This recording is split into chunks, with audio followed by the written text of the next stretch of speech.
प्रदेश के रुद्रपुर में युवती से छेड़छाड़ करना एक युवक को भारी पड़ गया। पुलिस ने युवती की शिकायत के बाद आरोपी को गिरफ्तार कर लिया है। रामपुरा पुलिस चौकी प्रभारी अर्जुन गिरी गोस्वामी ने बताया कि एक युवती ने रिपोर्ट दर्ज कराई थी कि बगल में रहने वाला युवक उस पर गलत नजर डालता है। आरोप है कि वह घर से कोचिंग जा रही थी। रास्ते में युवक उससे अभद्रता करते हुए छेड़छाड़ करने लगा। विरोध करने पर हाथापाई की और जान से मारने की धमकी दी। पुलिस ने आरोपी के खिलाफ मुकदमा दर्ज कर जांच शुरू कर दी है। आरोपी किशन को गिरफ्तार कर लिया है। उसे कोर्ट में पेश करने की कार्रवाई की जा रही है। राज्य उत्तराखंड में एक बार फिर से कोरोना संक्रमण ने पैर पसारने शुरू कर दिए हैं। कोरोना के नए संक्रमितों में फिर से उछाल आया है और संक्रमितों की संख्या तेजी से बढ़ रही है। मंगलवार 4 अप्रैल की शाम तक प्रदेश में पिछले 24 घंटे के दौरान कोरोना के नए 45 संक्रमित मिले। इससे एक दिन पहले सोमवार 3 अप्रैल को कोरोना के 30 नए संक्रमित मिले थे। राहत की बात है कि किसी मरीज की मौत नहीं हुई। Uttarakhand state control room Dehradun द्वारा जारी हेल्थ बुलेटिन के मुताबिक राज्य में पिछले 24 घंटे के दौरान 48 नए संक्रमित मिले हैं, जबकि 5 मरीज स्वस्थ हुए। वहीं एक्टिव केस की संख्या 96 पहुंच चुकी है। पिछले 24 घंटे के आंकड़ों पर नजर डालें तो देहरादून जनपद में सबसे अधिक 35 नए मरीज मिले हैं, जबकि नैनीताल जनपद में 6 और हरिद्वार में 2 तथा पिथौरागढ़ और उधमसिंह नगर जनपद में एक नया मरीज सामने आया है। उत्तराखंड में 1 जनवरी 2022 से लेकर अब तक कोरोना की कुल संक्रमितों की संख्या 1,04,961 है। इनमें से 1,07,11 लोग स्वस्थ हो चुके हैं। पिछले 24 घंटे में 5 मरीज स्वस्थ हुए। अब एक्टिव मरीजों की संख्या 96 है।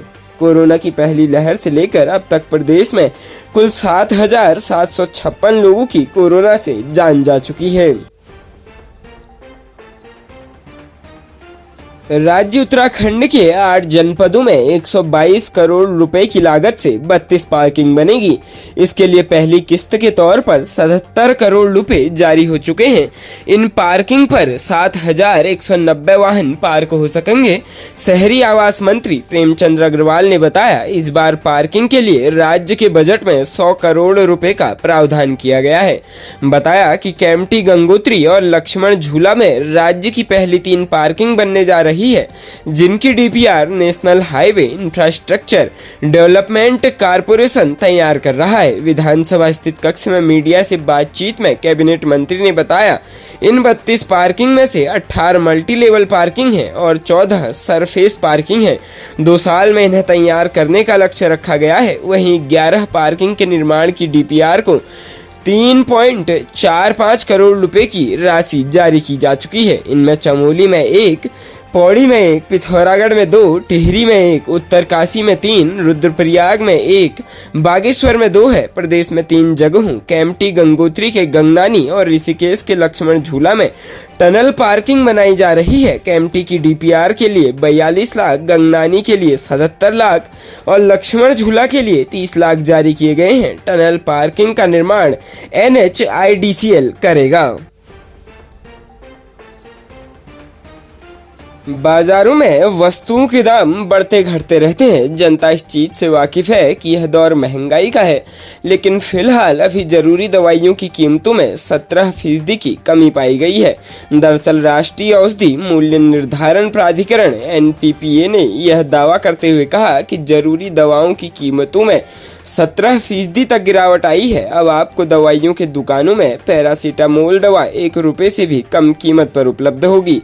संशोधन के बाद दवाओं की सूची में अब तक 651 दवाओं की कीमतों में गिरावट आई है। जानकारी के मुताबिक पैरासीटामोल 500 mg की गोली 15% तक सस्ती हुई। इस दवाई की एक गोली की कीमत अब 89 पैसे है। वही मधुमेह टाइप 2 के मरीजों के लिए मेटफॉर्मिन अब 2 रुपए में मिलेगी। साथ ही अगले 15 से 25 दिन में 200 से अधिक दवाओं की कीमतों में गिरावट देखने को मिलेगा। वही बात करें उच्च रक्तचाप, हृदयाघात जैसी बीमारियों में उपयोग होने वाली टेलमिट्रसन दवा की कीमतों की, तो यह दवा 7.65% तक सस्ते दामों में उपलब्ध होगी। मेटमॉर्फिन भी 5.63% तक सस्ती हुई। एनपीपीए का कहना है कि दवा मूल्य नियंत्रण आदेश 2013 के तहत सरकार हर साल कीमतों की समीक्षा करती है। साल 2022 के नवंबर में आवश्यक दवाओं की सूची में संशोधन किया गया था। इस सूची में 870 तरह की दवाएं शामिल है। इनमें से 651 दवाओं की कीमतें कम हुई है। 1 अप्रैल से आवश्यक दवाओं की अधिकतम कीमत में 12.12% तक की बढ़ोतरी हुई, पर संशोधित सूची की समीक्षा के चलते दवाएं सस्ती हुई है। प्रदेश में आए दिन नदी नालों से बहकर लोगों के शव मिलने का सिलसिला थमने का नाम नहीं ले रहा है। ताजा मामला ऋषिकेश के पसुलोक बैराज का है, जहां पर एसडीआरएफ की टीम ने बैराज से 2 महिलाओं के शव बरामद किए हैं, जिसमें से एक शव की पहचान श्रीमती शारदा भटनागर उम्र 75 वर्ष निवासी आनंद विहार गंगानगर ऋषिकेश के रूप में हुई है, जबकि दूसरे शव की पहचान में पुलिस जुटी हुई है। मंगलवार को लक्ष्मण झूला पुलिस द्वारा एसडीआरएफ टीम को सूचित किया गया कि पसुलोक बैराज में तैरता हुआ एक शव दिखाई दे रहा है। सूचना पाकर एसडीआरएफ की टीम मौके पर पहुंची और पसुलोक बैराज से महिलाओं के शव बरामद कर जिला पुलिस के सुपुर्द किया। उक्त महिला के शव को परिजनों द्वारा पहचान लिया गया। उक्त महिला कल दिनांक 3 अप्रैल 2023 को पसुलोक बैराज होटल गंगा किनारे से लापता चल रही थी, जिसकी एसडीआरएफ की टीम द्वारा लगातार सर्चिंग की जा रही थी। इसके अलावा पसुलोक बैराज से एसडीआरएफ की टीम द्वारा एक अन्य महिला का शव भी बरामद किया गया, जिसकी शिनाख्त हेतु जिला पुलिस द्वारा कार्रवाई की जा रही है। प्रदेश उत्तराखंड से बड़ी खबर सामने आ रही है। लोक सेवा आयोग की बैठक दिनांक 3 अप्रैल 2023 में उत्तराखंड सम्मिलित राज्य कनिष्ठ अभियंता सेवा परीक्षा 2021 एवं उत्तराखंड सम्मिलित राज्य अभियंत्रण सेवा परीक्षा 2021 के संबंध में निर्णय लिए गए हैं, जिसमें उत्तराखंड सम्मिलित राज्य कनिष्ठ अभियंता सेवा परीक्षा 2021 के संबंध में वरिष्ठ पुलिस अधीक्षक हरिद्वार के द्वारा आयोग कार्यालय को उपलब्ध कराई गई सूची में सम्मिलित समस्त अभ्यर्थियों को आयोग कार्यालय द्वारा जारी कारण बताओ नोटिस के सापेक्ष प्राप्त उत्तरों पर विचारोपरांत निर्णय लिया गया है कि उक्त सूची में सम्मिलित समस्त अभ्यर्थियों को आयोग द्वारा आयोजित आगामी सभी परीक्षाओं से 5 वर्ष के लिए प्रतिवारित किए जाने का निर्णय लिया है।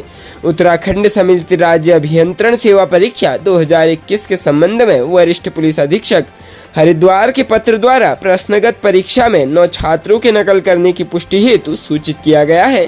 वरिष्ठ पुलिस अधीक्षक हरिद्वार की उपरोक्त आख्या के आधार पर सम्यक विचारोपरांत उत्तराखंड सम्मिलित राज्य अभियंत्रण सेवा परीक्षा 2021 को निरस्त कर दिया गया है।